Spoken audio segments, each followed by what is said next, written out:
Everyone who's ever worked in any kind of manufacturing has had that talk from your boss about how you're supposed to stretch before you start working. And you can blame Henry J Kaiser for this. He starts out with what should have been a really good thought process on how to achieve the best productivity while also taking care of your employees. It starts out very wholesome. And as everything that involves big fistfuls of cash does, it goes down the drain pretty quickly. So in World War II, we are trying to produce the most victory ships, the best quality victory ships that we possibly can. And Henry J. Kaiser's looking at his staff and realizing that by far these are the rejects that could not be drafted for war.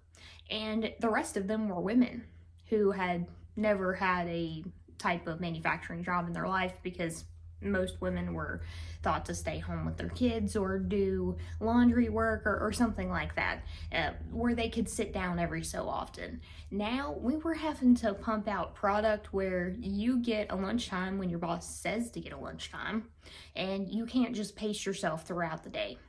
That's not how this works. So he realizes that he needs to make this fun and also throw some propaganda in there. So you'll see a lot of stuff pop up on eBay and Etsy of these posters where they're talking about how to properly dress, how to properly exercise and stretch and take care of yourself. And they're great decor items, really. But what it ultimately led to was our current insurance system. He had a couple solid ideas that do, in fact, have science-backed meaning behind what is being done here. Yeah, you should stretch before you start doing massive manual labor. That's a given. And taking care of your employees does indeed result in a better product. That being said, it did fall off the wagon in the way that now you have to have insurance before you can get any kind of health care. So we fast forward past the shipbuilding, right? Henry J. Kaiser starts working with a man by the last name of Fraser, and they start building cars. And the cars are oddly battleship-like and very slow. Interesting looking critters, definitely a good housing for something a little bit faster if you're in the drag racing mindset, but overall, Kaiser Fraser was a blip on the radar. They get bought by Willys Overland, the folks who began Jeep, really. That gets bought by AMC, which gets bought out by Dodge, which gets bought out by a bigger fish and a bigger fish until eventually we get to Stellantis. So that's the end of that part of the story, right?